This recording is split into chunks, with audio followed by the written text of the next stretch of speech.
السلام عليكم ورحمة الله. ازيكم عاملين ايه؟ يا رب ان شاء الله تكونوا بخير.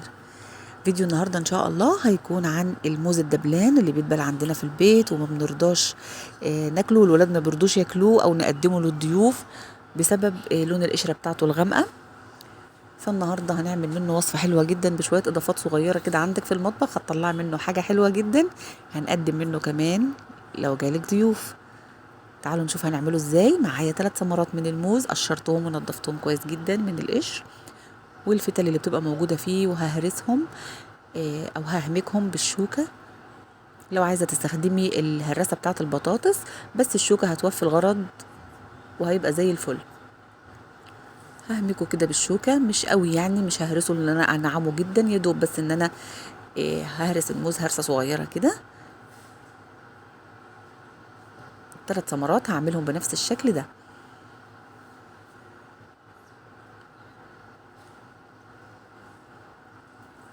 بالشوكة على طول. خلصت الموضوع في ثواني. تمام كده زي الفل.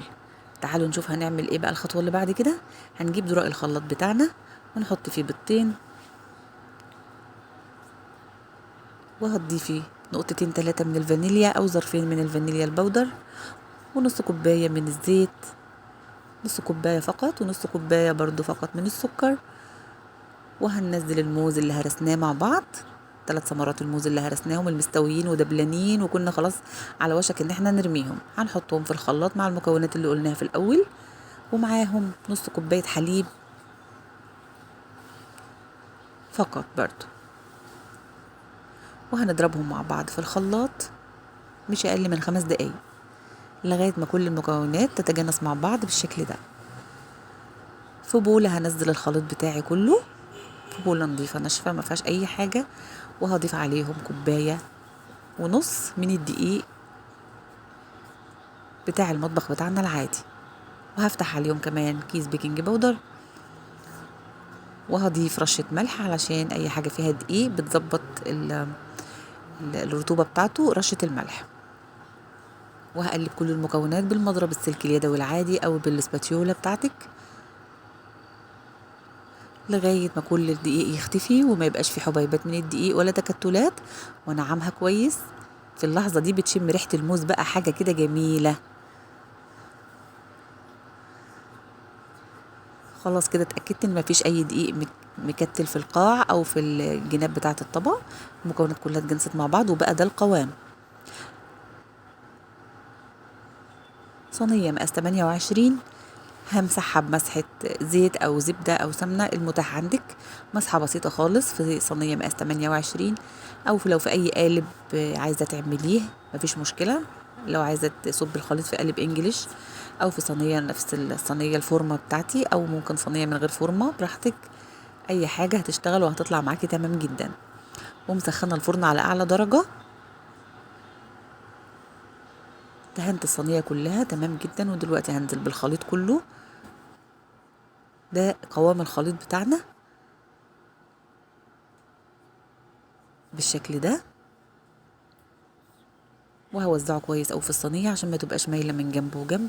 خبطتين صغيرين كده على الرخامة، وهدخلها الفرن على الشبكة اللي في النص، وههديه على درجة حرارة متوسطة حوالي 180 درجة بالظبط تلت ساعة، وهعمل لها اختبار. هتلاقيها ريحتها تحفة ولونها بالشكل ده، وطلعت معاني أحلى صينية كيكة بالموز. طعمها خرافي.